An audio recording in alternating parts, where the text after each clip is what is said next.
ou um barril.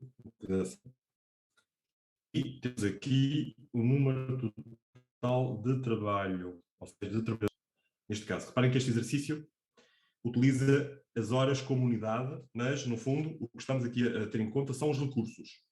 A utilização dos recursos, a otimização dos recursos, neste caso, os recursos naturais, por exemplo, pode ser o clima, pode ser várias coisas. Aqui são os recursos em termos de mão de obra, está bem? Portanto, são as dotação, não é a dotação de fatores, mais tarde isto vai chamar-se dotação de fatores, mas aqui falamos em recursos, em mão de obra, número de trabalhadores, número de horas trabalhadas, ok? Produção. Portanto, vamos ter que, isto é fácil, à partida não é complicado, mas temos aqui uma pergunta que é, com base neste quadro, qual é a produção máxima de queijo que pode ser feita no país F? Portanto, quantas unidades de queijo, ok? Quantidade de queijo é que podem ser alcançadas neste país se para produzir uma unidade de queijo são necessárias 90 horas, sendo que dispomos que este país dispõe de um total de 3.600 horas. Dá 40 queijos, que é os 3.600 a dividir por 90. Exatamente, ou seja, 3.600 a dividir pelo coeficiente de especialização de produção do queijo por 90. Ok? Dá 40. Ou seja, temos esta fórmula, que é o número total de horas trabalhadas, a dividir no país estrangeiro, a dividir pelo coeficiente de especialização, digamos, do queijo. Nesse país, vamos por assim. Ok? Ok, portanto, se todos os trabalhadores fabricarem queijo, podemos fabricar 40 queijos. F. Qual é a produção máxima, neste caso, do vinho? Máxima quantidade de vinho alcançada. Mesma história, vamos dividir o número de trabalhadores, também pode ser utilizado no setor do vinho, na indústria do vinho, pelo coeficiente técnico de especialização do vinho nesse país. Ou seja, quantas horas são necessárias para produzir uma unidade desse bem. Portanto, temos aqui a mesma história, portanto, dividir por 40, neste caso, temos um máximo de 90 unidades. Ok? Agora, podemos calcular o custo de oportunidade do queijo. Qual é o custo de oportunidade do queijo?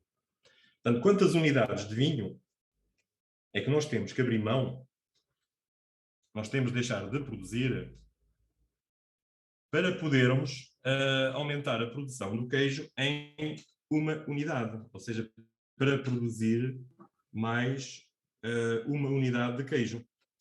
É 40 a dividir por 90, não? 40 a dividir por 90.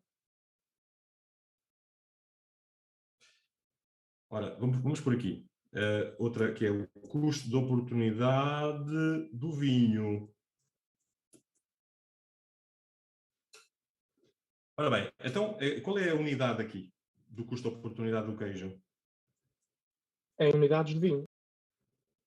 Exatamente, é unidades de vinho, são aquelas que nós temos que abdicar, abrir mão, não é?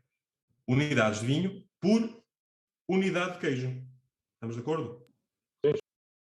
Então, como é que chegamos lá? Fazendo o 40 a dividir por 90, deixa só fazer. 40 a dividir por 90? Estamos a falar em unidades de vinho. Dá 0,444 unidades de vinho por cada unidade de queijo. Está a fazer as contas ao contrário. Se calhar assim. Está a fazer as contas ao contrário. Aí calculou as unidades de queijo por vinho. Ok, vamos aplicar as fórmulas e depois vamos ver isso melhor. Portanto, vamos buscar, aqui temos o custo de oportunidade do queijo. Portanto, no numerador temos o queijo, que é o custo, que é comparar o custo de oportunidade do queijo, o custo de oportunidade do queijo.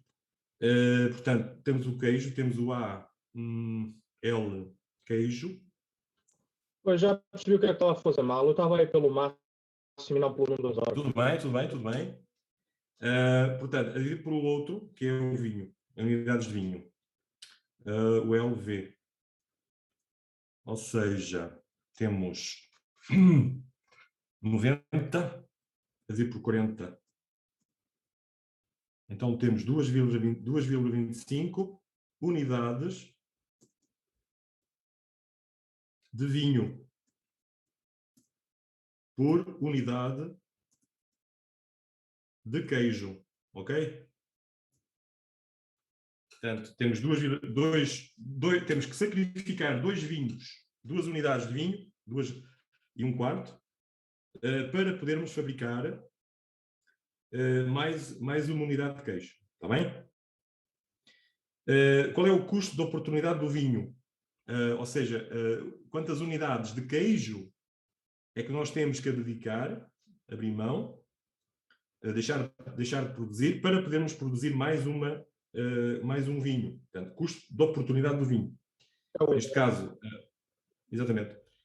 Fazemos a mesma coisa, portanto, vamos dividir aqui o coeficiente de produção do vinho pelo coeficiente de produção do queijo. É o contrário, não é? Portanto, aqui temos que dividir 40 por 90. E, portanto, vamos ver que o custo de oportunidade do vinho é menor. 0,44, uma coisa assim. Está bem? Portanto, unidades de vinho, de queijo, por um vinho. Já agora, qual é onde é que o custo, qual é no país F? Onde é que está a vantagem? Onde é que está o menor custo de oportunidade do país F?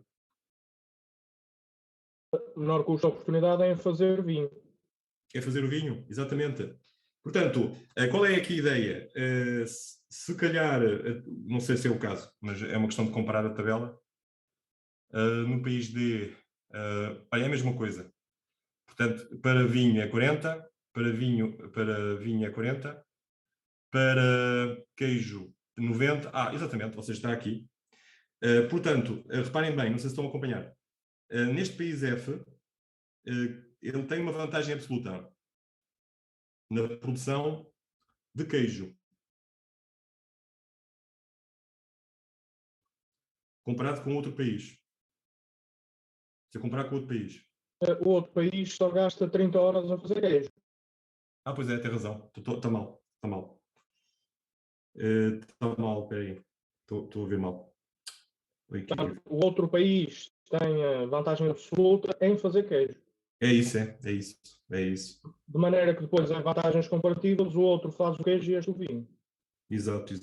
Ou seja, vamos virar assim as coisas. Ou seja, este país, olhando só para este país, neste caso, este país até pode ser, repare, ele até pode produzir muito, não é o caso, não tem vantagem absoluta, mas ele até poderia, quando comparado com outro país, não é? Como disse o André, mas até ele até podia ter uma vantagem absoluta,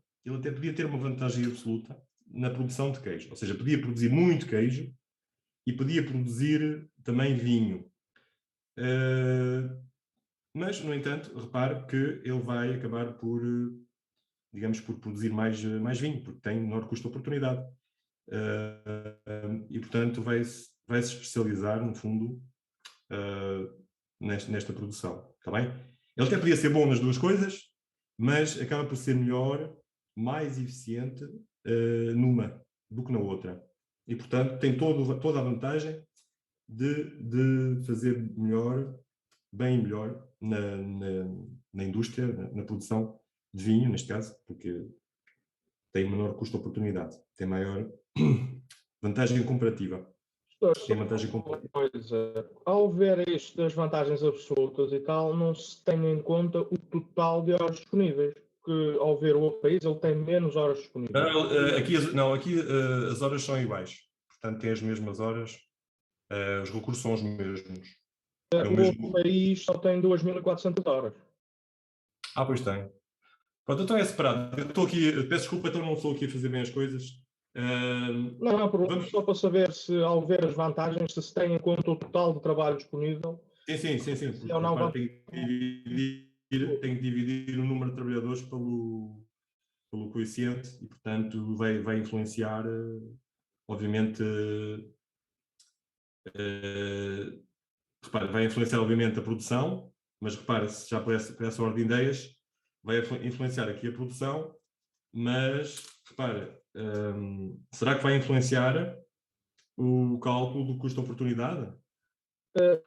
Pode não influenciar o custo da oportunidade, mas se calhar eventualmente a especialização de cada país. Pois, mas aí está, repara, não vai acabar por. O que vai influenciar a especialização de cada país é o custo-oportunidade, é o menor custo-oportunidade. E isso não tem a ver com o número de trabalhadores. Mas quando se estiver a falar de vantagens absolutas, não é? Quer dizer, um Sim, país que tem mais horas disponíveis poderá acabar por produzir mais, apesar de ser menos eficiente naquele. mas aí está. Daqui já entram a dotação de fatores, digamos, no próximo capítulo da, das teorias explicativas do comércio internacional. Aí podemos ter vários níveis digamos, De análise. de qualidade de trabalho, ou seja, podemos ter trabalho com vários degraus, ok? Portanto, os fatores, a dotação de fatores, portanto, a produtividade, por exemplo, enfim, vai explicar a competitividade, a especialização e a competitividade, o ganho que vão retirar os países do comércio, está a perceber? Portanto, temos de ter um trabalho mais ou menos qualificado, com mais ou menos produtividade, e que retira daí a sua vantagem comparativa, está bem? Sim, eu estava a falar na absoluta, não é? Sim, mas aqui o que o Ricardo vem dizer é que mesmo se um país, enfim, é isso que eu queria um pouco realçar aqui, se bem que se calhar não devia ter feito já, mas o que temos dito até agora é que realmente um país pode ganhar do comércio, da especialização comercial, das exportações, se passar a vender o produto para o qual possui menor custo de produção, custo de oportunidade, não é? Portanto, é mais produtivo, no fundo, nesse bem, mas também, portanto, precisa de menos recursos para produzir e, esse bem e também a um preço mais barato, digamos assim. Ok? Portanto, o país pode ter vantagens, um país que não tenha acesso a grandes volumes de produção, que não seja muito competitivo a esse nível, não tenha tecnologia que lhe permita produzir à escala, digamos em volume. No entanto, pode ganhar da especialização, se para aquela produção apresentar, por exemplo, uma vantagem comparativa, não é? Apresentar um custo de oportunidade menor do que o seu concorrente, que pode até ter a tecnologia para produzir os dois bens a maior escala, em volume, não é? É isso que estamos aqui a dizer. Portanto, tem mais a ver com a especialização dos recursos. Tanto, sei lá, por exemplo, o turismo o país tenha vantagens absolutas no turismo e, sei lá, noutro setor, na cortiça, como é Portugal, por exemplo, tem vantagens absolutas na cortiça e no turismo, portanto, atrai muitos turistas e vende portanto, exporta muito o turismo, atrai muitos turistas e vende muita cortiça para o mundo, etc. Mas que provavelmente, neste caso, até poderá apresentar maiores vantagens comparativas num setor do que em outro, está bem? Até pode ser na cortiça. E, portanto, se calhar até é preferível o país, enfim, especializar-se na produção, criar emprego, atrair investimento estrangeiro ou criar emprego em setores mais industriais, se o objetivo for desenvolver a indústria, por exemplo, no país, do que propriamente no setor dos serviços. Não é? Portanto, é por aí, mais ou menos por aí que passa, digamos assim, o raciocínio aqui o raciocínio. Portanto, de qualquer das maneiras, temos que identificar sempre aqui o custo, fazer as contas do custo oportunidade. Se calhar para já, só iremos utilizar o total de horas para estabelecer os preços, entre aspas. Sim, já lá vamos. Já vamos mostrar como é que, portanto, se estabelece o comércio. Tem que haver aqui uma diferença enfim, no preço relativo, como disse bem. Já vamos ver. Mas esse preço relativo passa pela comparação do preço, do custo de oportunidade, por exemplo, em relação ao queijo, num país em relação ao outro. Está bem? E também da produção do outro bem, do custo, do preço desse bem, do custo de oportunidade desse bem, em relação ao outro. Está bem? Já lá vamos. Vamos ser um pouco mais concretos, se calhar. Está bem? Vamos ser um pouco mais concretos. Eu vou apagar esta página. Posso? Por mim, sim. Então vamos lá continuar. Ok, portanto, aqui identificamos... agora, qual é a quantidade máxima de queijo que pode ser obtida nos dois países? Portanto, é a soma das duas, não é? Um país produz queijo, portanto, o país F produz 40 unidades e o outro país produzia, salvo erro, 80, ok? Portanto, vamos por aqui LALQ mais LALQ, neste caso, no país estrangeiro, ok? 80 mais 40, isto é a produção máxima que pode ser alcançada conjuntamente. Neste caso, reparem, são preços em autarcia, ainda não temos comércio internacional. Isto é o que cada um na sua economia, no seu mercado doméstico, está bem? São os preços em autarcia. Portanto, há que ver se há ou não, se existem ou não em autarcia, na ausência de comércio internacional, se existem ou não vantagens comparativas, se os países ou não têm vantagens comparativas na produção de queijo ou na produção de vinho. Então, se eles tiverem, pode haver ganhos para ambos os países, não é? Isto é um jogo em que todos ganham. Portanto, quando cada país se especializa totalmente no bem para o qual tem vantagem comparativa, qual é a produção de queijo que se obtém? São 80 unidades, não é?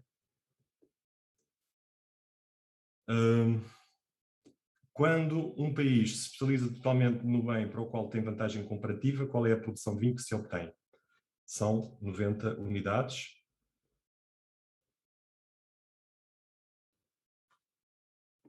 Só tínhamos de ter os dados do outro exercício também.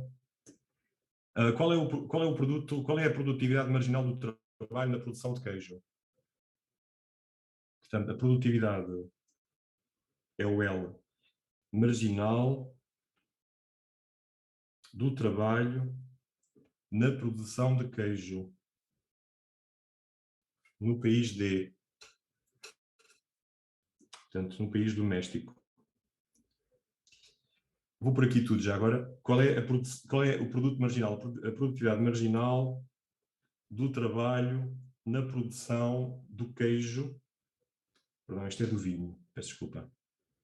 Do vinho, sim, do vinho. Do vinho no país doméstico.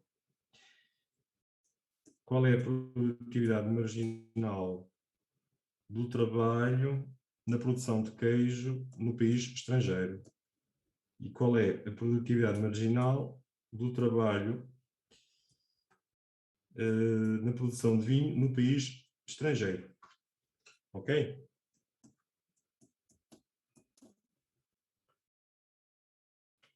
Ok, como é que se chega à produtividade marginal do trabalho? Será que é 1 a dividir pelo coeficiente?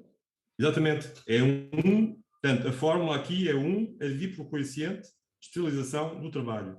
Neste caso, no caso da produtividade marginal do trabalho, é o coeficiente de produção, portanto, do queijo, produtividade marginal do trabalho na produção de queijo, é o coeficiente de produção do queijo, ok? 1 sobre o coeficiente de produção do queijo. Ou seja, no caso do país D, temos que ir aos dados, deixem-me ver como é que era. Quantas horas é que eram necessárias para produzir um queijo? 30 e vinho a 40. Exato, 30. Para o vinho era 40. Exato. Ou seja, 1 sobre 3, e 1 sobre 30 e 1 sobre 40. Ou seja, temos 1 dividido por 30, 0,33 queijo por hora. Queijo por hora. E no caso do vinho, no doméstico, é 0,025. Neste caso, vinho por hora. Estamos a falar da produtividade marginal do vinho, o trabalho do vinho para produzir vinho. No caso do estrangeiro, do foreign, é a mesma história. Portanto, aqui são necessárias 90 horas, mais horas do que no país doméstico. E para o vinho, são necessárias as mesmas horas. Sendo que a produtividade marginal do trabalho na produção de vinho no país F é exatamente a mesma que a produção marginal do trabalho para produzir vinho no país doméstico. Portanto, são necessárias 0,025 vinho, portanto, são produzidas 0,20 unidades de vinho por hora.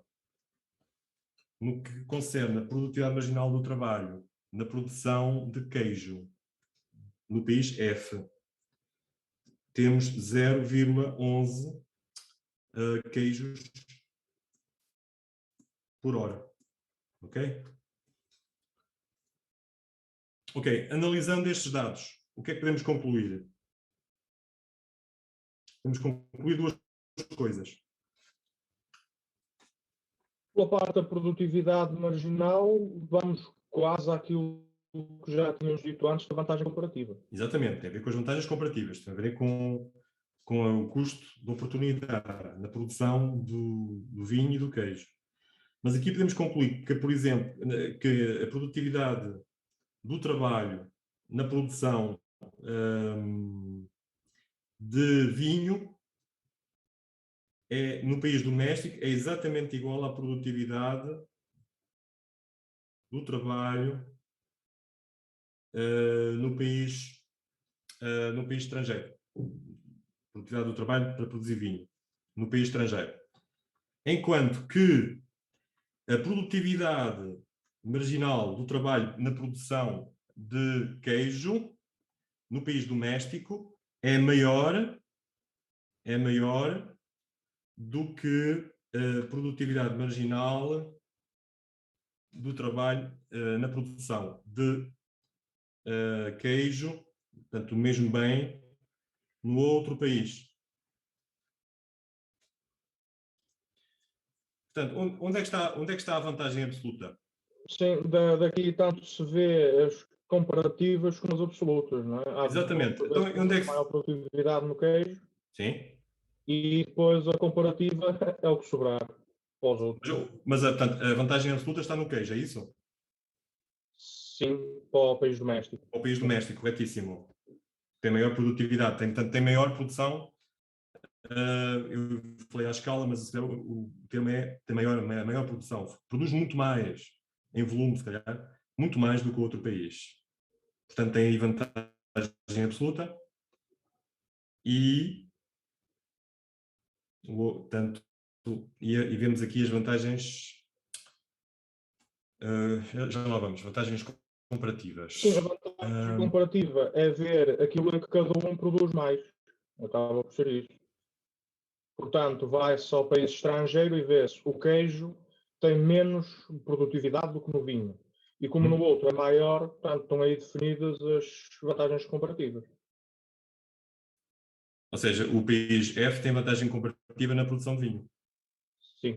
Ok. Muito bem. Então, agora vamos, reparem, então vamos lá ver qual é a condição portanto, neste caso, antes da especialização, antes de haver comércio internacional, sabendo nós agora quais é que são os custos de oportunidade de ambos os países na produção de ambos os bens. Portanto, antes da especialização, antes do comércio internacional, portanto, identificamos agora as vantagens comparativas de ambos os países na produção de ambos os bens, não é? Qual é a condição do preço? Como é que nós podemos comprar esses custos de oportunidade ou estes preços relativos na produção de ambos os bens entre ambas as nações antes da... Portanto, como é que está a relação? Os preços relativos são iguais ou são diferentes? Onde é que é mais caro produzir? Onde é que é mais barato produzir? E o quê? Não sei se perceberam a pergunta. Acho que sim. Isso é quase seguir pelas produtividades que já estamos a ver, não é? Onde é mais produtivo produzir queijo, o queijo vai ser mais barato. Exatamente. Portanto, onde é que seria mais barato produzir o queijo? É mais barato no país doméstico e o vinho no país estrangeiro. O vinho. Aliás, tecnicamente o do vinho seria igual nos dois, se todos fossem produzir vinho. Uhum. Exatamente. Ok, então vamos lá. Então, qual é a condição? Portanto, temos que ver aqui, comparar o preço relativo, não sei se me estão a seguir, o preço relativo,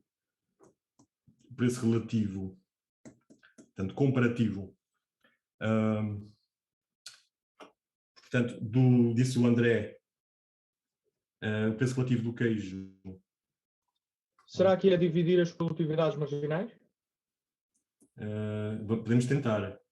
Mas espera aí, mas no seu raciocínio, o preço relativo do queijo é mais barato, é menor no país doméstico, é isso? Sim, o custo de o produzir é menor porque a produtividade é maior. No país doméstico, como é que se chama o país doméstico? É o país D, certo? Exatamente, tem toda a razão.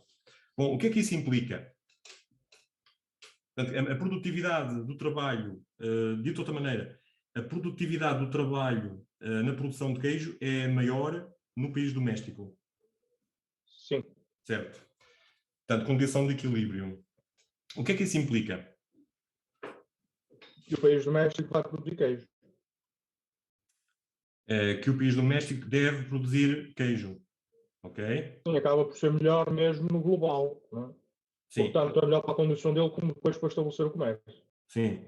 Ou seja, de outra maneira, mas o país D, ele produz dois bens. Ele produz o queijo, já vimos que produz melhor e mais barato, é mais eficiente na produção do queijo, mas também produz vinho. Então, Portanto, a condição é que seja mais eficiente produzir queijo e trocar por vinho do que produzir o vinho. Também. Não é? não é verdade. Tem toda a razão. Ou seja, repare, portanto, isto implica o quê?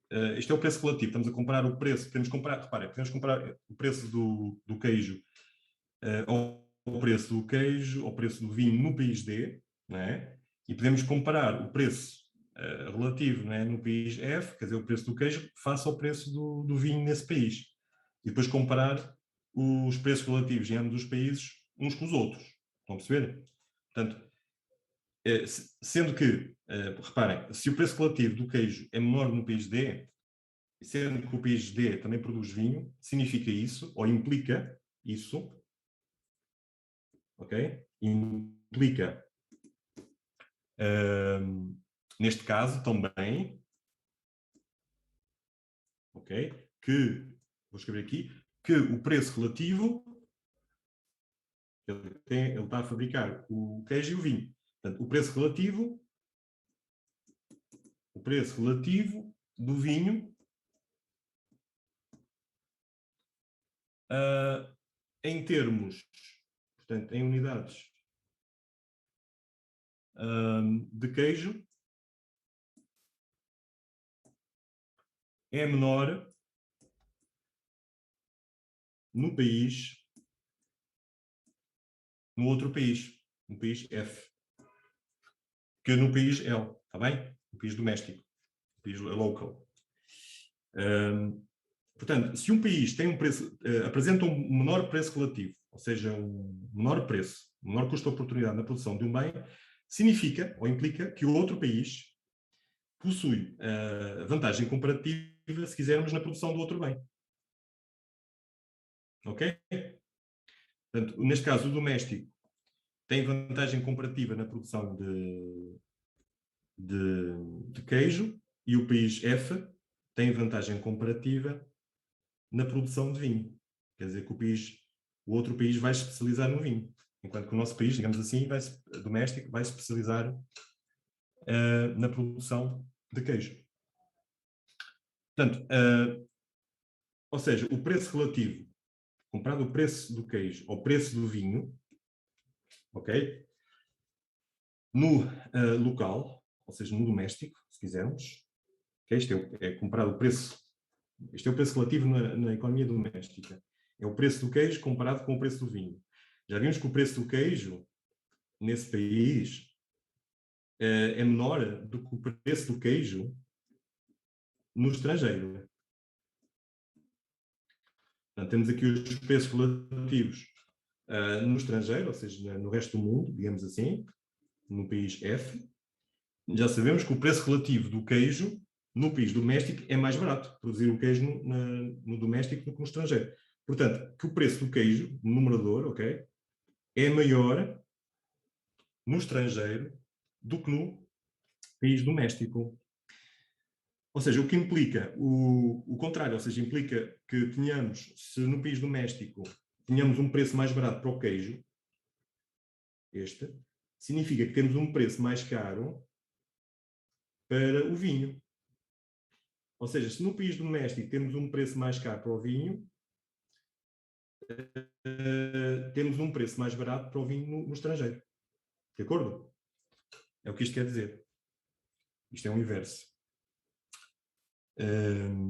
Portanto, aderindo agora ao comércio internacional, o que é que vai acontecer?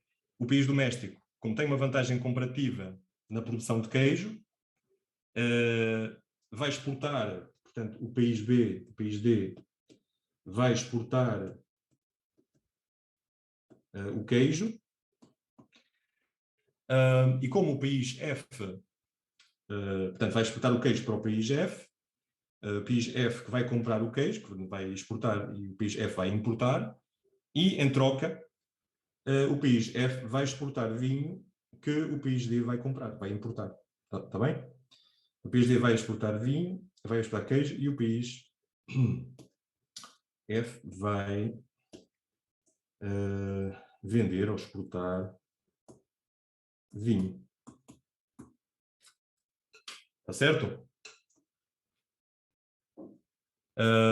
Portanto, estão a ver aqui as implicações. Portanto, aqui uma das coisas que nós temos de fazer, efetivamente, é depois de nós termos, portanto, neste modelo do Ricardo, das vantagens comparativas, da identificação das vantagens comparativas, uma etapa, de facto, é calcular efetivamente as vantagens, portanto, o custo de oportunidade, depois identificar portanto, o custo de oportunidade para cada produção, para cada indústria, em cada país, e depois, efetivamente, calcular, identificar o menor custo de oportunidade. Tendo feito estes cálculos, podemos, portanto, colocar aqui o rácio, digamos assim, dos preços relativos. Está bem? Portanto, esta desigualdade, digamos assim, em autarcia, antes do comércio internacional, antes da especialização, por isso é que vai permitir, porque há, portanto, esta diferença nos preços relativos, é que vai permitir a especialização. Portanto, é que vai permitir a existência, por um lado, explicar a existência, porque é que há comércio internacional, e depois também explicar porque é que se ganha com isso, porque é que os países ganham com isso, porque é que os países ganham não produzir os dois bens, mas produzir mais um do que outro. E começar a vender uma parte desse excesso de produção para o estrangeiro, ou seja, para a exportação. Mas com troca, ou seja, com troca, portanto, vender o produto para o qual se tem maior eficiência e comprar aquilo que se sabe menos bem fazer, que se produz mais, que não se produz que não é tão competitivo, não é? Que é mais caro a produzir. Ok, alguma questão queiram colocar? Damos por resolvido este exercício? Ok, então vamos avançar. Ok, vamos agora avançar, vamos fazer o próximo. Portanto, qual é? O 6, não é? O 6. Aqui temos outra vez uma tabela. Deixa eu ver se desta vez consigo colocar aqui tudo também. Portanto, 6.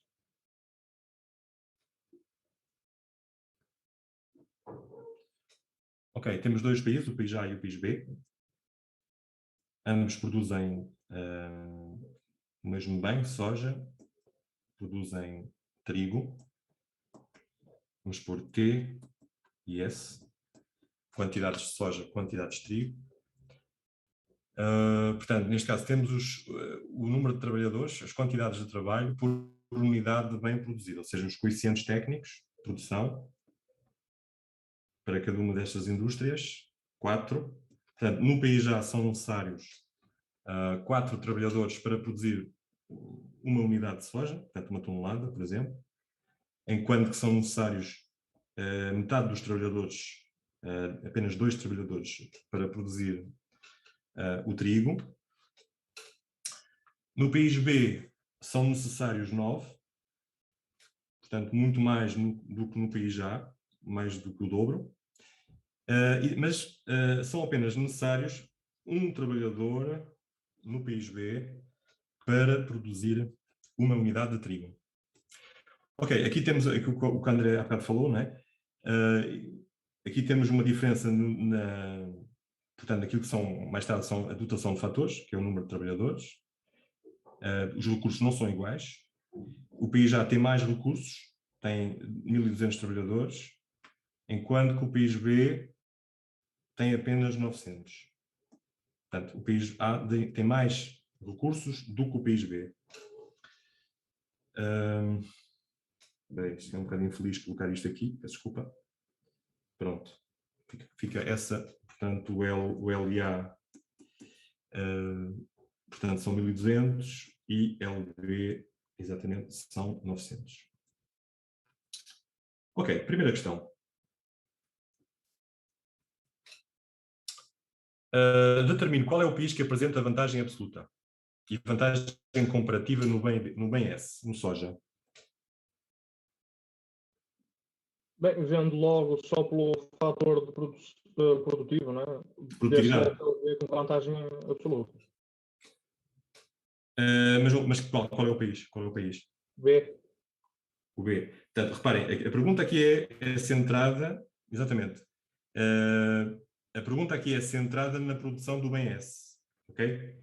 E temos que ver a produção do soja no país A e no país B. Comparar essa produção no país A e no país B. No país A são necessários 4 trabalhadores, enquanto no país B são necessários 9 trabalhadores, ou 9 horas de trabalho, se quisermos. Portanto, quem é que tem vantagem absoluta? É o país A ou o país B? Esta razão é o A, isso é a quantidade de trabalho. Sim. É o A que tem vantagem absoluta, não é? O A tem vantagem absoluta. Porquê? Porque põe menos trabalho por cada unidade. Exatamente. Portanto, exatamente, ou seja, no país A, ok? No país A são necessárias, ou melhor, utiliza. Portanto, vamos pôr aqui 4 horas de trabalho, é igual, ou 4 trabalhadores. Para cada unidade de soja.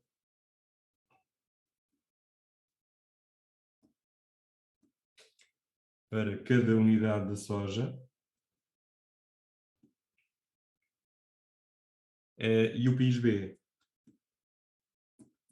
utiliza 9 horas de trabalho para produzir uma unidade de soja, a mesma unidade. Portanto, o país já tem vantagem absoluta na produção de soja.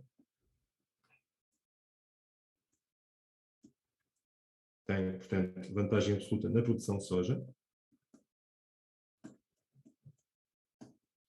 Ok.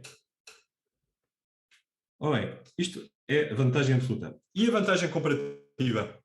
Quem é que tem vantagem comparativa? Em produzir soja, provavelmente o A também, não é? É preciso calcular o custo de oportunidade. Exatamente, tal e qual, André.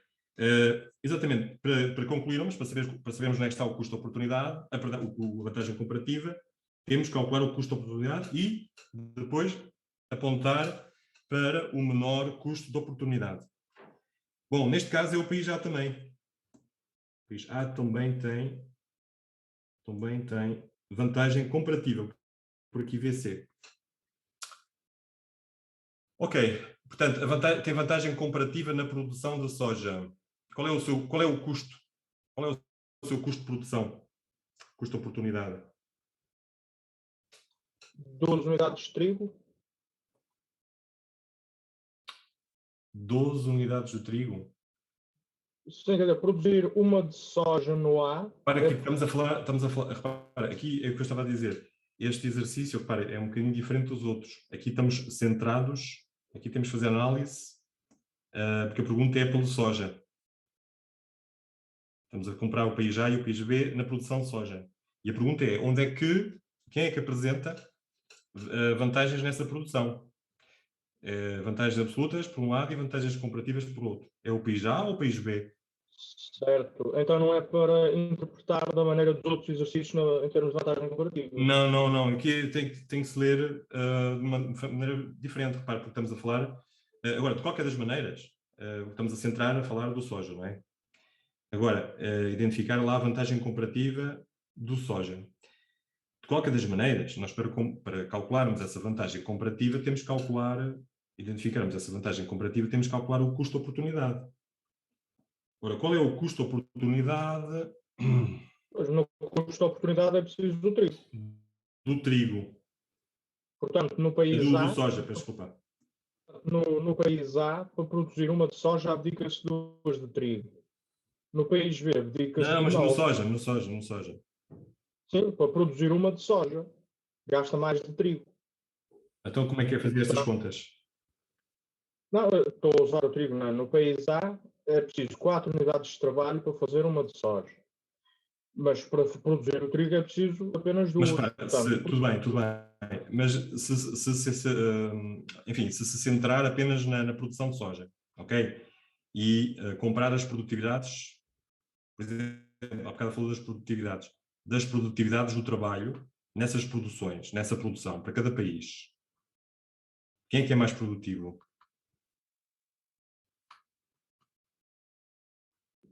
quer dizer, deve ser o A, não é? É o A, não é? É mais produtivo. Portanto, precisa de menos recursos para produzir um soja. Portanto, menos do dobro. Então, se ele disse, então, e o preço, qual é o preço relativo aqui? O preço relativo, portanto, focando na produção de soja, não é? Porque a pergunta é, determine qual é o país que apresenta a vantagem absoluta e a vantagem comparativa no bem S, no bem soja. Se não tivermos em conta o trigo, faz ainda sentido falar em vantagens comparativas? Porque se só estiver na equação soja, todos vão produzir soja. Não há mais nada. Sim, mas de qualquer maneira, o que você tem que fazer aqui é identificar as vantagens. Certo. Portanto, o preço relativo. Identificar a vantagem tanto pode ser por 1 a dividir pelo coeficiente, para dar a produtividade marginal, ou pode-se interpretar pela oportunidade de produzir trigo e termos logo as vantagens comparativas para cada dos países e depois escolhe.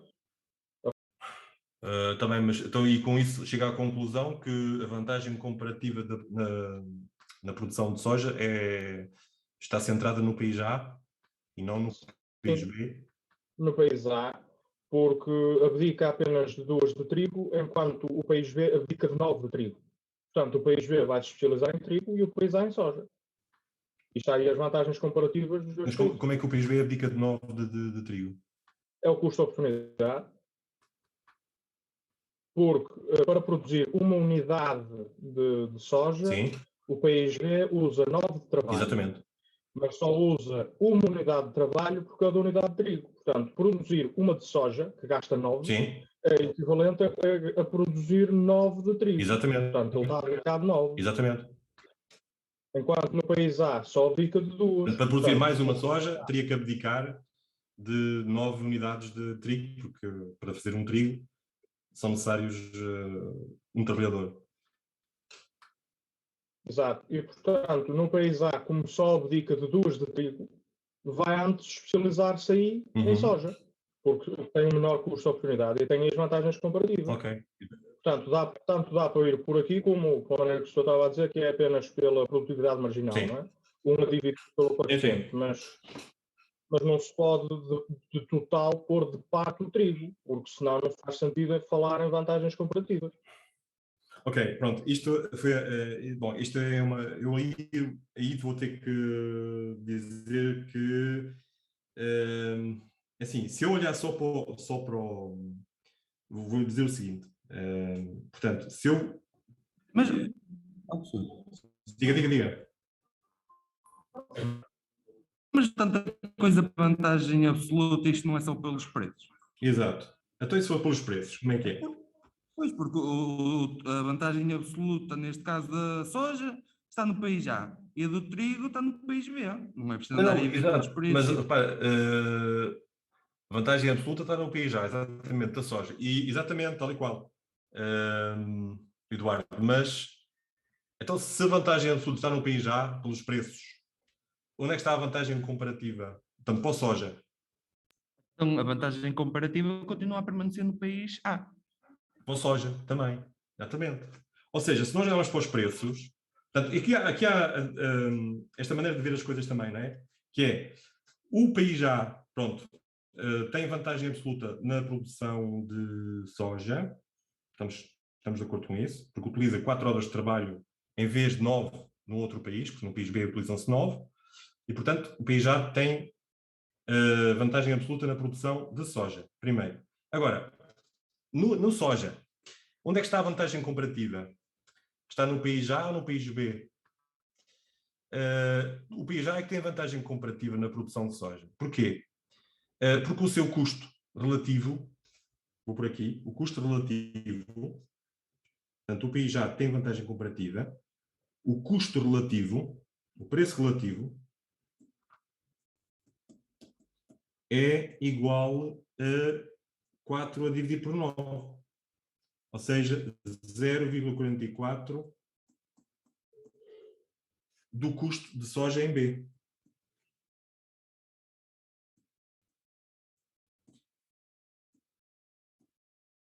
Ou seja, se olharmos pelos preços, preço de fabrico, portanto, enquanto, ok, vou por aqui, enquanto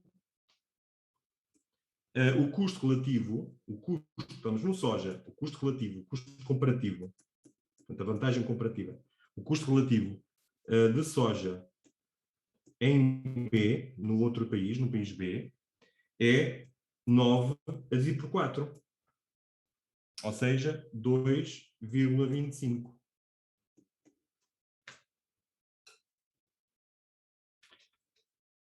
Faz sentido ou não? Portanto, quem é que tem o menor custo de oportunidade? O menor preço relativo? O menor preço de produção no soja? É o país A.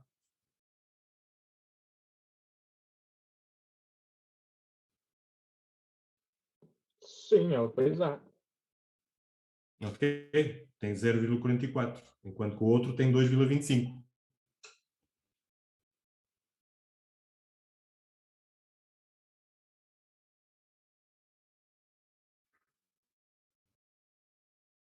Porque é que o custo relativo, o preço relativo de soja em B é 9 a dividir por 4? É 2,25. Não, quer dizer, é apenas o inverso do outro país, não é? Eduardo, está aí ou não?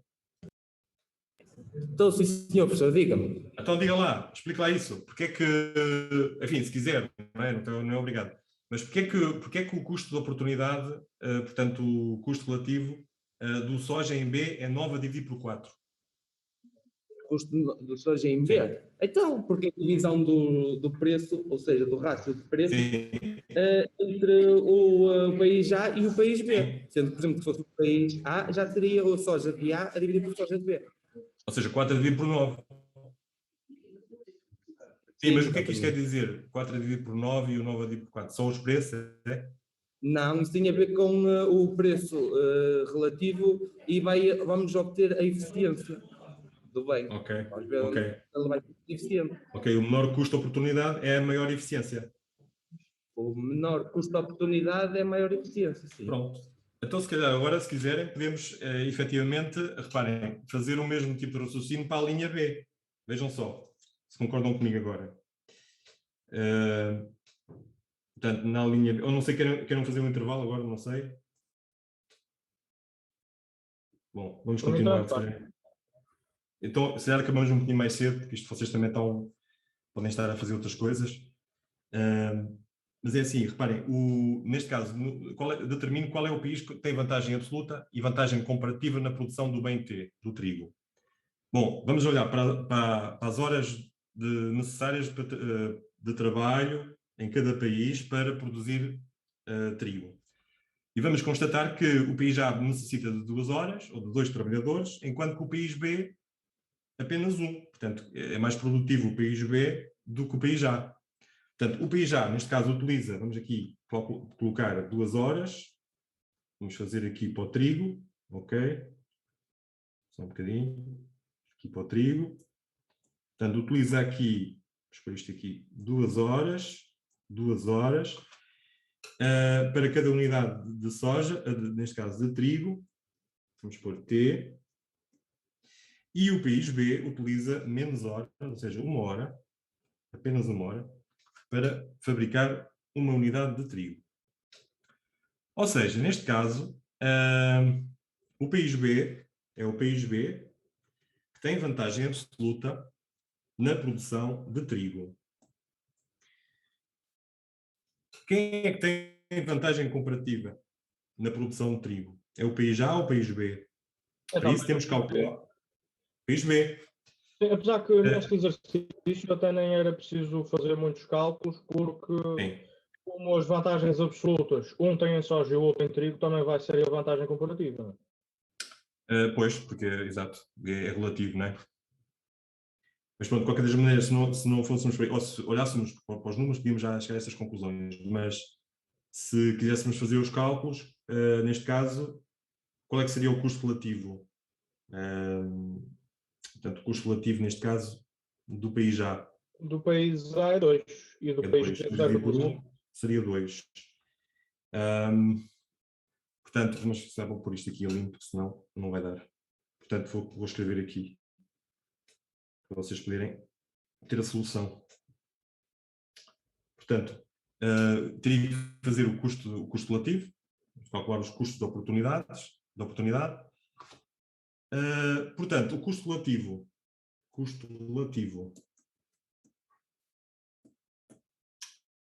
do país B, do país A, desculpa, do país A na produção de trigo é 2 dividido por 1, é 2. O custo relativo do país B na produção de trigo é igual a 1 dividido por 2. Portanto, é meio. 0,5. Bom, portanto, o custo de oportunidade, onde é que está o menor custo de oportunidade? Está no país B. Portanto, logo o país B, portanto, o menor custo de oportunidade está no país B. Logo, o país B tem vantagem comparativa na produção de trigo. Está bem? Ok, agora, isto é um bocadinho aquela coisa que o André estava a fazer há bocado, antes da linha A e da linha B, era comparar o soja com o trigo. E esta é a pergunta que está na linha C. Porque a linha C diz assim, qual é o custo de oportunidade do soja, portanto, custo de oportunidade do soja, ao preço, se quisermos, em termos de, em quantidades, ou melhor, em quantidades, em unidades de trigo. Em unidades de trigo. E aí temos que fazer para o país A e para o país B. Portanto, qual é o custo de oportunidade do soja em termos, em unidades de trigo? O que é o custo de oportunidade É do aquilo, bem soja em termos de trigo? quer dizer aquilo que abdicamos de trigo para produzir mais uma de soja. Exatamente. É a quantidade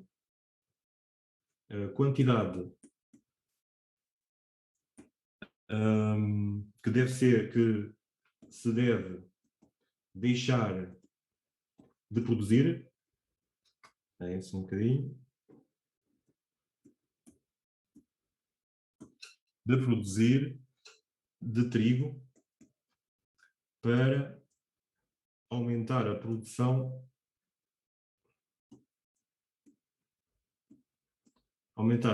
de soja em uma unidade. Muito bem. Então, no país A, quantas unidades de trigo tem que se deixar de produzir para poder aumentar a produção de soja? É só dividir os coeficientes. É 2, exatamente. Portanto, o custo de oportunidade é só dividir os coeficientes. É igual a 2. Ou seja, equivale ao preço relativo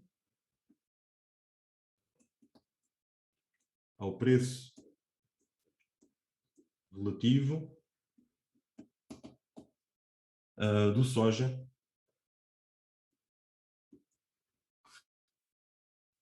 portanto, quantificado ou dado em unidades de trigo. Ou seja, 2 trigo por 1 soja.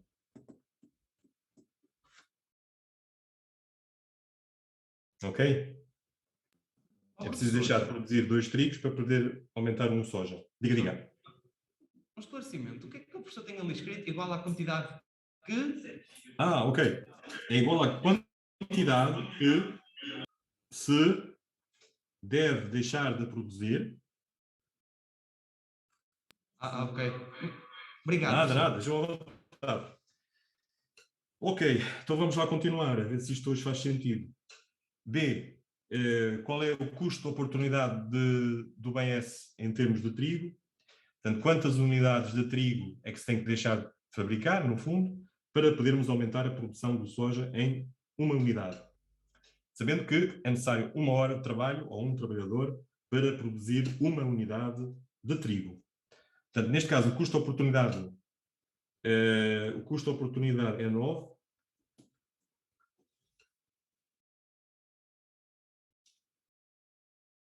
Concordam comigo ou não? Sim. Portanto, 9 trigo, é preciso abdicar de 9 trigo para poder aumentar a produção de soja em 1, ou seja, aumentar 1 soja.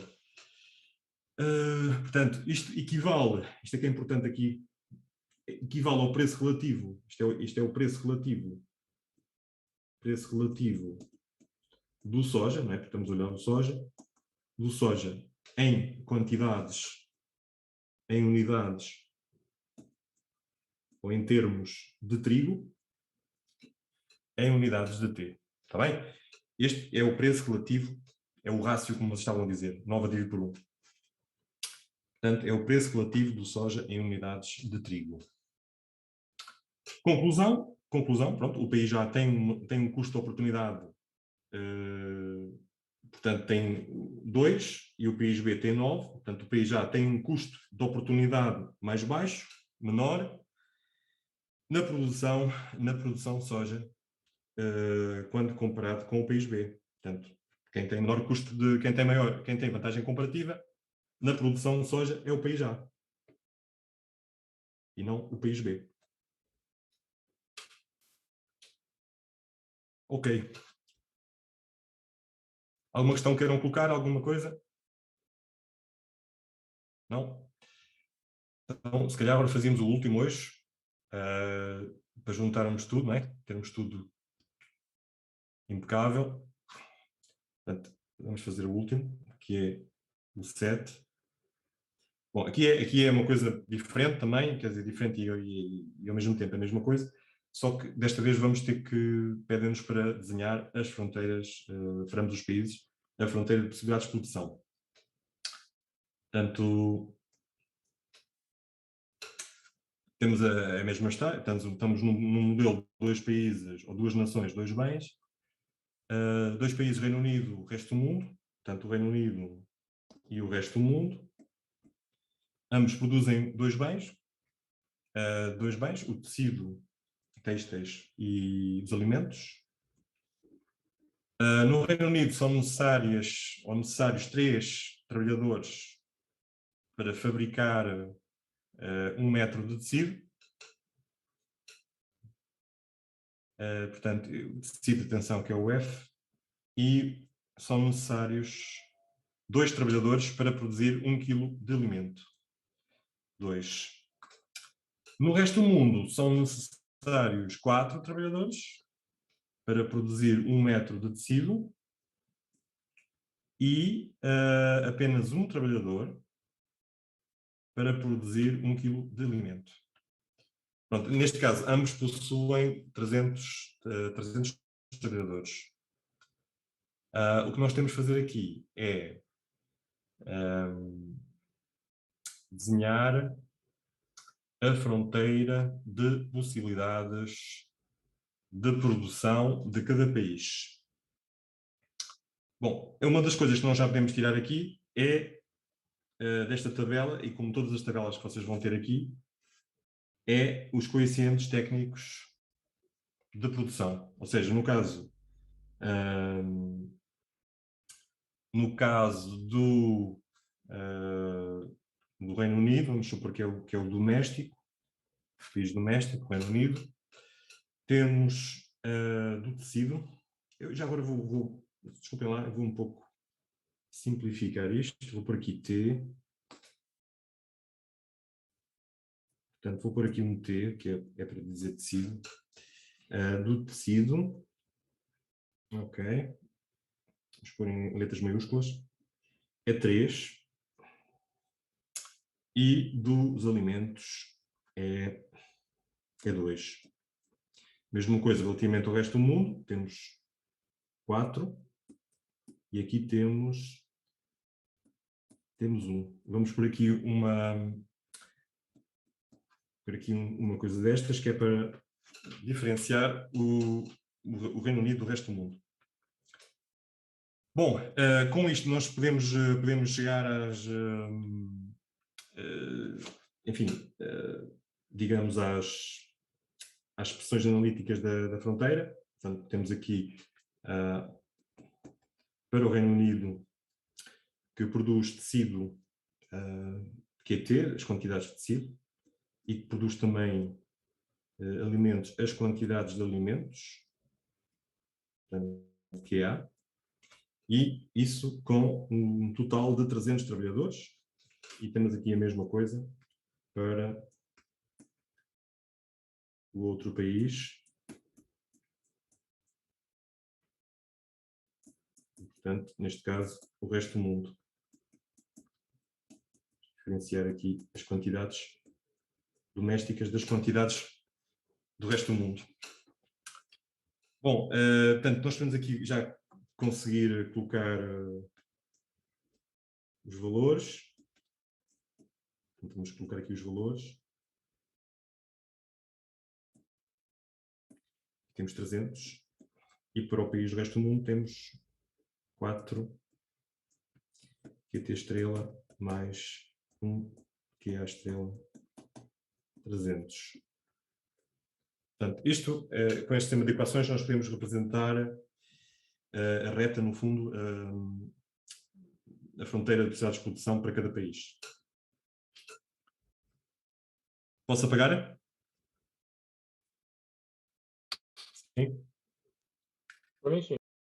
Agora, uma pergunta que eu faço prévia, antes de fazer isto, eu vou traçar, portanto, esta reta, esta fronteira, que é uma reta neste caso. Já sei que vou conseguir fazer isto na boa, já tenho aqui as expressões da fronteira, e eu pergunto o declive. O que é que vai representar o declive? Vamos ter que representar um declive da fronteira de possibilidades de produção, portanto, desenhar esta fronteira, e esta fronteira tem um declive. O que é que representa o declive? Custo de oportunidade? É o custo de oportunidade. Está bem? Ok, vamos começar aqui. Vamos começar por colocar o custo de oportunidade do tecido em termos, eu vou pôr isto assim, em termos de alimentos. Ok? Em termos de alimentos. Portanto, no país de local, eu tenho aqui as quantidades de alimentos e as quantidades de tecidos. Ok? Portanto, este declive vai-me dar o custo de oportunidade, a inclinação, que é o custo de oportunidade do tecido em termos de alimentos, em unidades de alimentos. Ok, eu preciso para traçar a reta 2 pontos extremos, como sabem. Como é que eu chego a estes pontos aqui? É os valores se fizesse tudo daquele produto, não é? Sim, portanto, será que eu consigo chegar com esta expressão ou não? Vou por aqui a expressão 2QA 300, consigo chegar com isto ou não? Sim, é só zerar uma das quantidades. Exatamente. Ou então, vou-vos pôr aqui as formas, que é o que está nos slides, ok? Mas isto não é muito complicado. Portanto, tem L dividido por número, por coeficiente técnico de produção, neste caso dos alimentos. Portanto, 300 a dividir por 2, nos dá 150. Está bem? Aqui a mesma história, tem aqui uma fórmula que é o L a dividir pelo coeficiente técnico de produção do tecido. Portanto, 300 a dividir por 3, temos 100. Ok. Agora, o declive.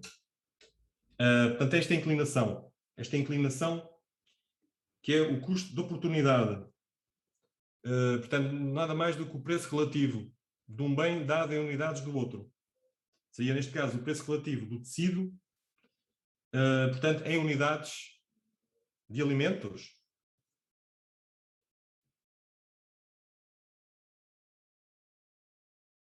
Ora bem, então a inclinação, como é que eu chego à inclinação da fronteira de possibilidades de produção? Qual é o valor? 2 sobre 3? 2 sobre 3, será? Acho que sim. Ou 3 sobre 2, não é? Exatamente. Porquê é que é 3 sobre 2 e não 2 sobre 3?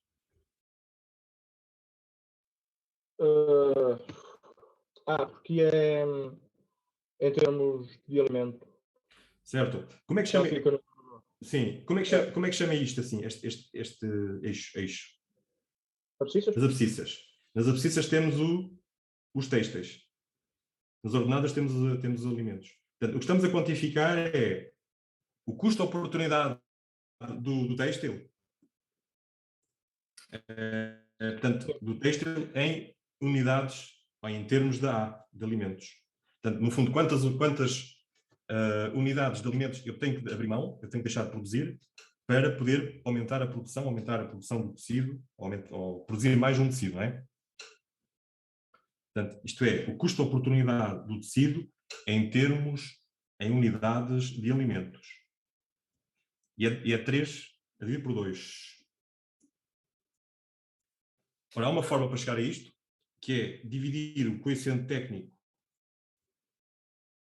de produção do tecido, numerador, a dividir pelo coeficiente técnico de produção dos alimentos. Está bem? Se quisermos, se passarmos da esquerda para a direita, portanto, das ordenadas para as abscissas, teríamos L a dividir pelo ALA a dividir por L a dividir por ALT. E ficava ALT dividido por ALA. Está bem? Isto é só para mostrar aqui um bocadinho a matemática que está por detrás desta teoria de Ricardo. Pronto, mas aqui é 3 a dividir por 2. O que é que significa 3 a dividir por 2? Esta inclinação. Sim.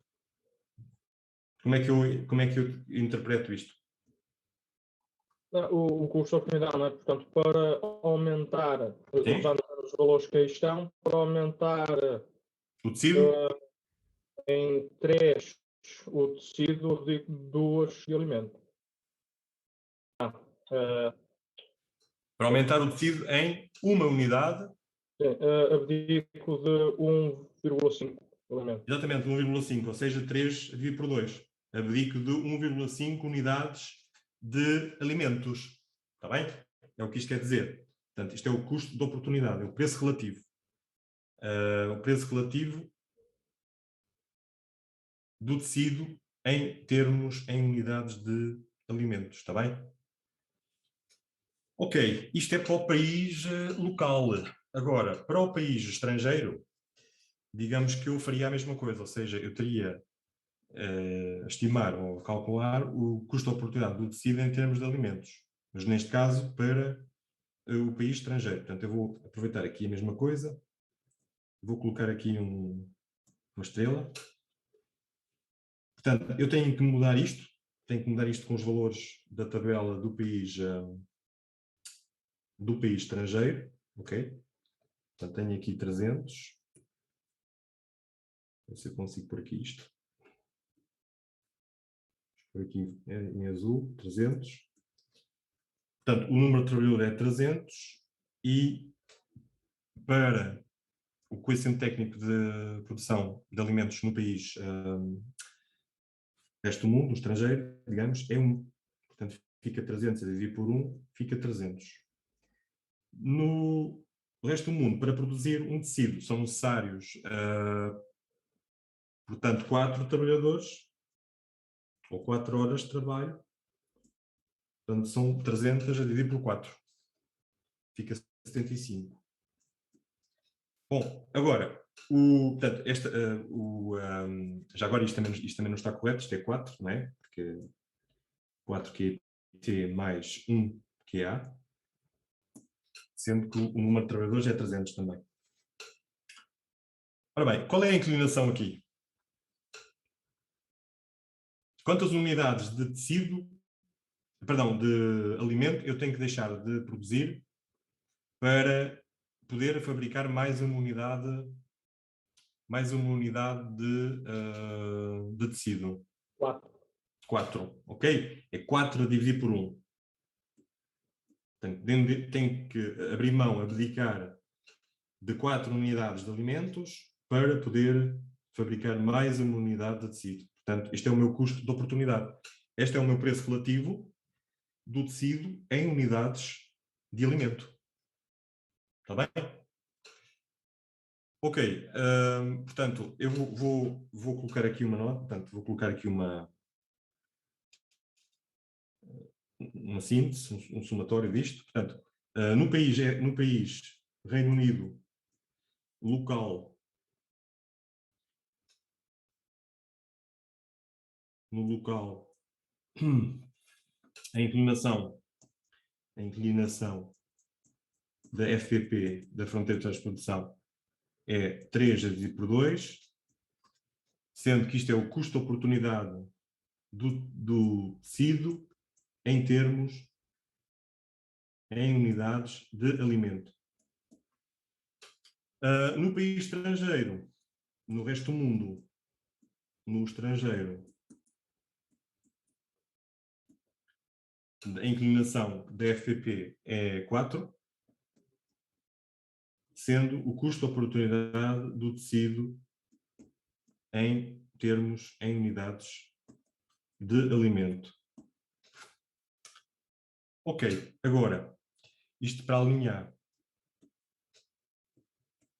Suponha agora que os países estão inicialmente em autarcia. Portanto, é o que se verifica aqui, é a ausência de comércio. Calculo o preço relativo do tecido em cada um destes países. O preço relativo do tecido em cada um destes países. Ora, esta resposta é straightforward, ok? Esta resposta é straightforward, porque este custo de oportunidade do tecido em termos de alimentos não é nada mais do que o preço relativo do tecido em termos se quisermos, de alimentos, em unidades de alimentos. Portanto, é o preço relativo do tecido.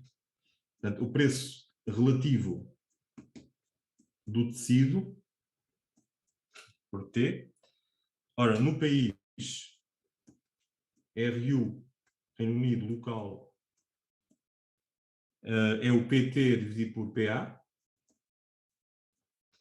Portanto, é o custo de oportunidade, né? É 3 a dividir por 2. É o preço do tecido relativo ao preço dos alimentos. É 1,5. Ok? 1,5. 1,5.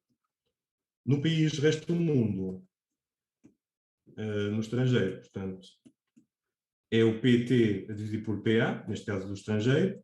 Vamos por aqui, assim, ou aqui no P é igual. Temos 4. 4 dividido por 1 é 4. Ok? Portanto, calcula o preço relativo do tecido em cada um destes países. O preço relativo do tecido é isto. É o custo de oportunidade do tecido.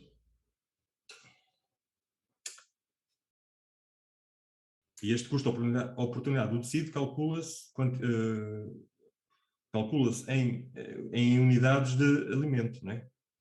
Unidades essas que são necessárias para abrir mão, dedicar, para produzir mais uma unidade de tecido. Bom, agora, a questão central, isto é uma pergunta que depois vou fazer no teste, a questão central aqui, com estes dados, existe ou não uma possibilidade de haver comércio? Ou seja, de um país vender e outro país comprar e vice-versa? Sim. Exatamente, a resposta é sim. E porquê? Porque um país é mais eficiente na produção de um dos bens e outro país é mais eficiente na produção do outro bem. Exatamente porque cada país é eficiente na produção do bem para o qual, digamos assim, o qual possui ou apresenta vantagem comparativa, neste caso, a vantagem comparativa, ou seja, menor custo de oportunidade. Menor custo de oportunidade, menor preço relativo. Ok? Menor CO, menor custo de oportunidade. Portanto, os preços relativos em autarcia revelam que é relativamente mais barato produzir tecidos, portanto, é mais barato produzir tecido no Reino Unido. Desta forma, o Reino Unido exporta tecido e, como é mais barato produzir alimento no resto do mundo, o Reino Unido vai importar e importa alimentos do resto do mundo. Ok? E vice-versa, ou seja, o resto do mundo vai exportar alimentos e o Reino Unido vai, portanto, comprar esses alimentos. Portanto, o preço relativo, portanto, qual era o preço relativo do tecido em relação aos alimentos no Reino Unido? Lembrem-me só. 1,5. Era exatamente 3 dividido por 2 era 1,5. E qual é o preço relativo do tecido em relação, portanto, relativamente aos alimentos? É 4. A pergunta é, qual é que vai ser o preço mundial? Isto é antes de haver comércio, não é? É autarcia. Qual é que vai ser o preço mundial? O preço do comércio internacional? Ora bem, aquele que vai produzir é o Reino Unido. Sim. Portanto, com estes preços relativos, com essas diferenças nos preços, não é? É o que isto quer dizer, com essas vantagens comparativas, com estas diferenças de preço relativos, vai haver uma especialização, ou seja, os países vão acabar por ganhar com isso. São mais eficientes na produção do tecido no Reino Unido, são mais eficientes o resto do mundo na produção de alimentos. O que diz a teoria é que, para haver ganhos ao comércio, ganhos de bem-estar, cada um vai, portanto, vender aquilo que é para o qual sabe, daquilo no qual sabe fazer melhor e mais barato. Neste caso, portanto, como eu escrevi aqui, portanto, o Reino Unido local vai vender, exportar tecido e o resto do mundo vai vender, exportar alimentos. Portanto, o Reino Unido importa alimentos e o resto do mundo vai importar, fazer importações, comprar alimentos do Reino Unido, de tecidos do Reino Unido, importar tecidos, portanto. O preço, reparem, o preço mundial vai estar neste intervalo, está bem? O preço mundial vai estar neste intervalo de preços, do mais barato ao mais caro. Portanto, o mais barato é 1,5, o mais caro é 4. Está bem? Esta é outra coisa da teoria de Ricardo, que também está nos slides e tal, está a falar no slide sobre isso. Mas pronto, aqui temos esta situação. Portanto, o preço mundial depois vai se estabelecer nestes intervalos. Vai haver aqui uma convergência depois no preço mundial, está bem? O preço mundial não sabemos qual é agora. Isto é o preço relativo, é o preço em autarcia. Depois o preço mundial vai se estabelecer neste intervalo de preços, está bem? Em função da procura mundial. Nós não temos aqui a procura, certo? Isto é tudo oferta.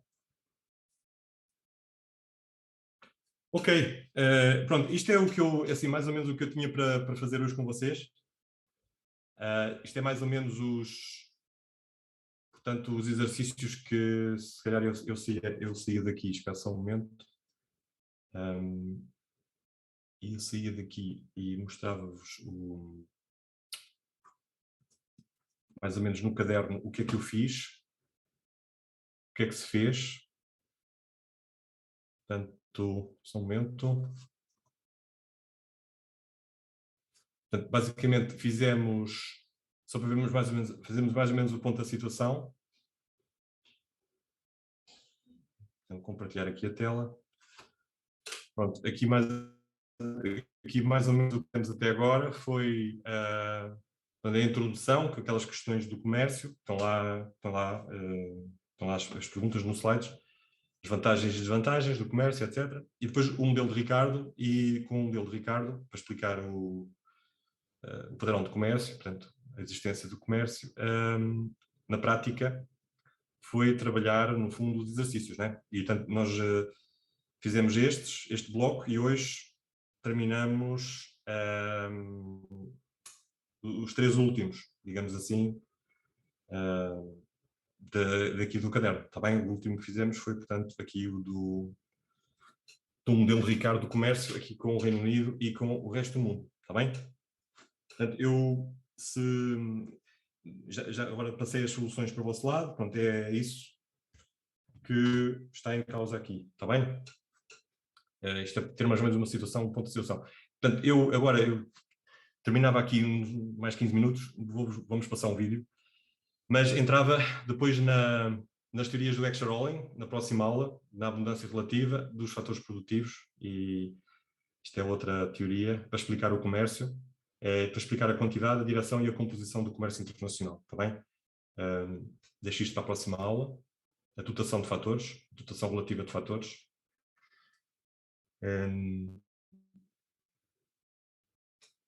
Portanto, só um bocadinho. Quem quiser ficar ainda pode ficar. Mas eu tinha aqui um vídeo um bocadinho sobre, um pouco para no fundo, para exemplificar aqui a atualidade e dessa teoria como clássica, não é? Uma teoria clássica, já muito tradicional. Mas, portanto, é das teorias, é só para dizer que é das teorias, enfim, vimos agora na prática como é que se faz, o que é que está por detrás a mensagem desta teoria, mas é uma das teorias que nós vamos aplicar Depois, mais à frente, portanto, agora já demos a teoria, mas ela não vai ficar esquecida.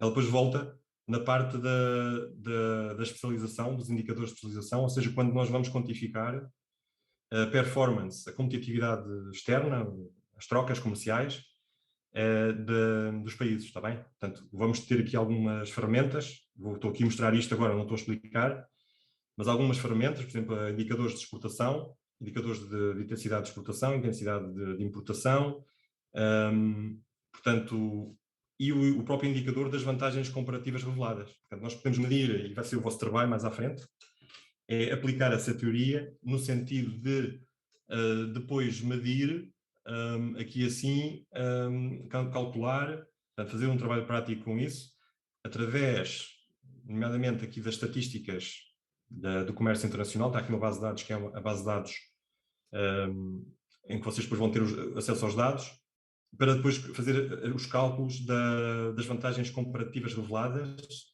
e identificar efetivamente onde é que estão as vantagens comparativas reveladas, por exemplo, de Portugal face a Marrocos, ou de Portugal face à França, ou uma coisa qualquer assim, está bem?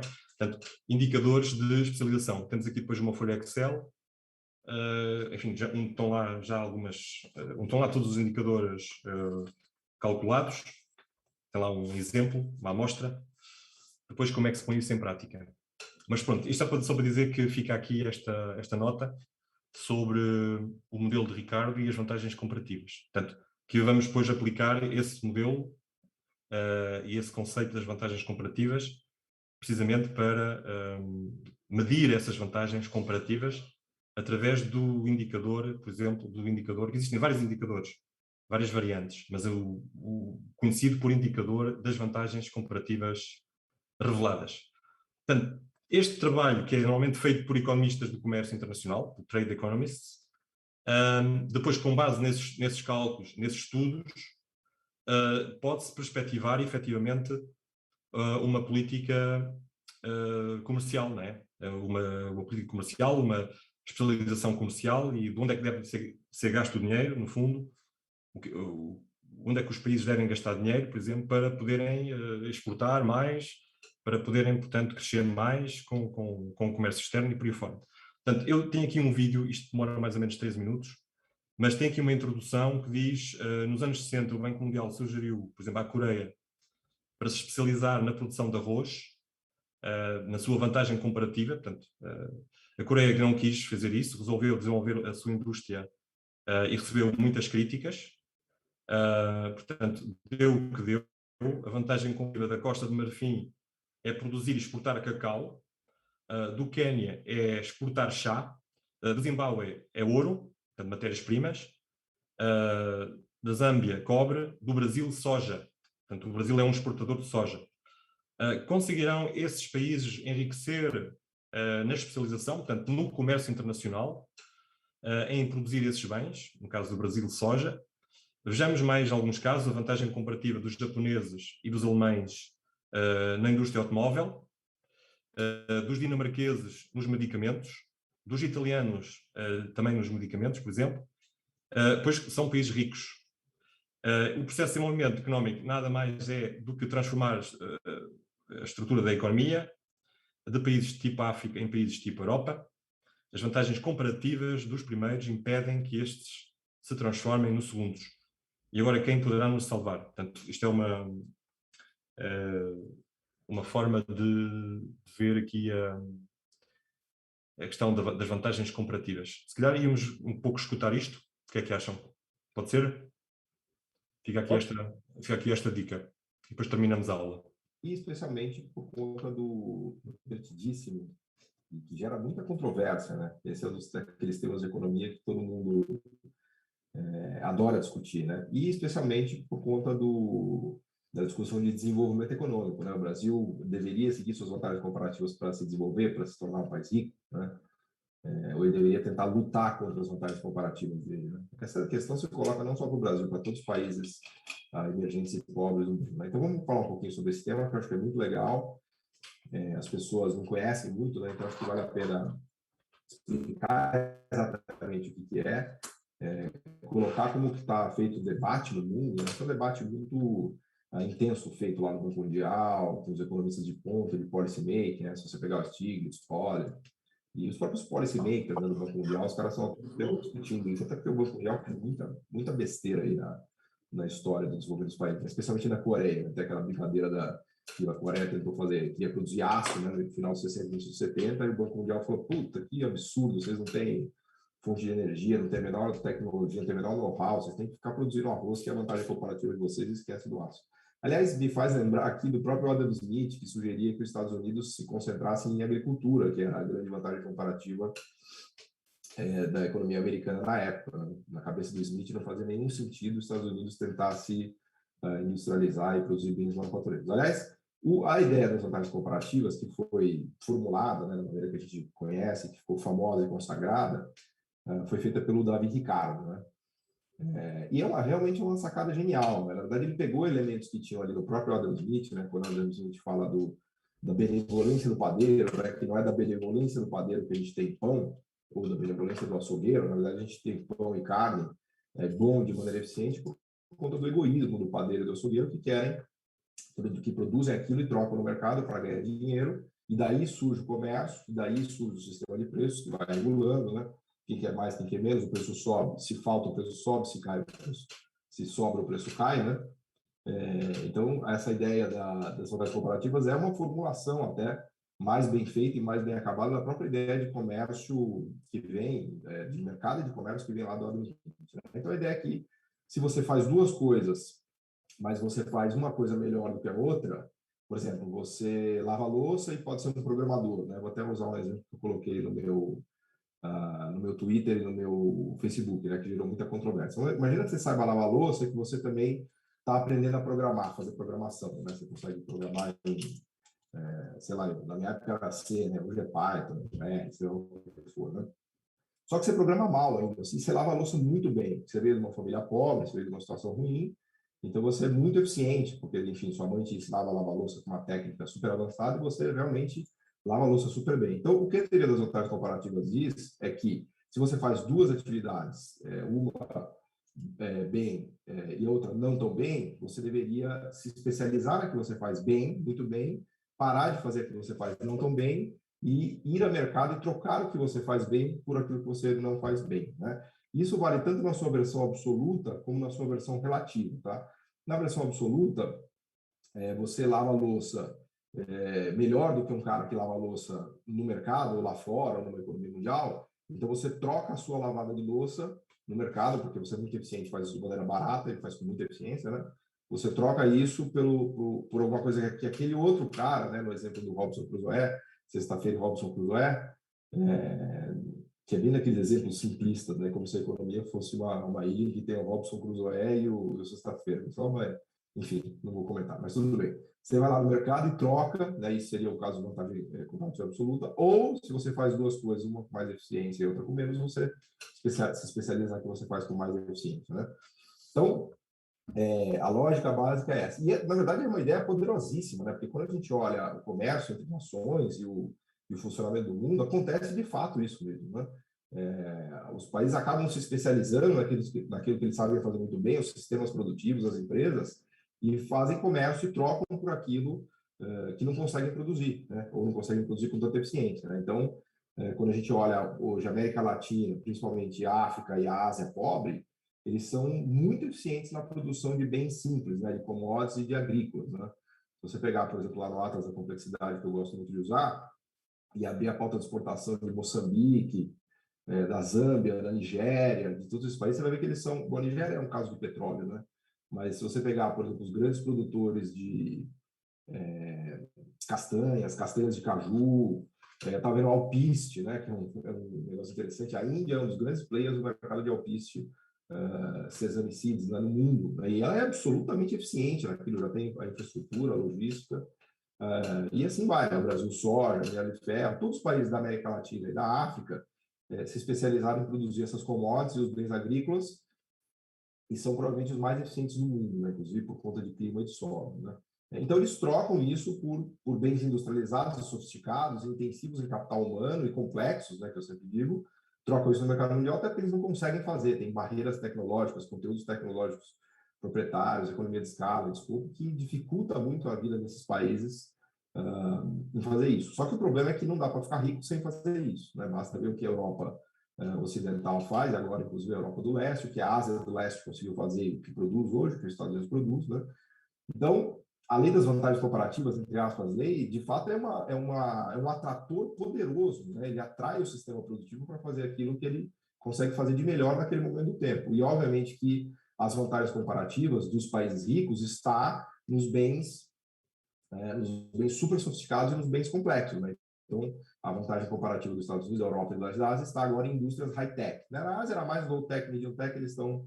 Aí já estamos nas vantagens do nearshoring, portanto, a próxima dotação de fatores, é isso, tecnologia, inovação. Agora para high-tech, mas para o sistema alemão é muito fácil fazer coisas sofisticadas, né? Maquinário, BMW, motor, turbina, químicos, né? Mecânica de precisão, química fina, porque o sistema produtivo dele já está prenhe, né? Já está lotado dessas capacidades, ele tem muita vantagem comparativa, né? Aquele Mittelstand alemão, né? São aquelas empresas familiares que tem escala e atinge o mundo inteiro, é incrível, né?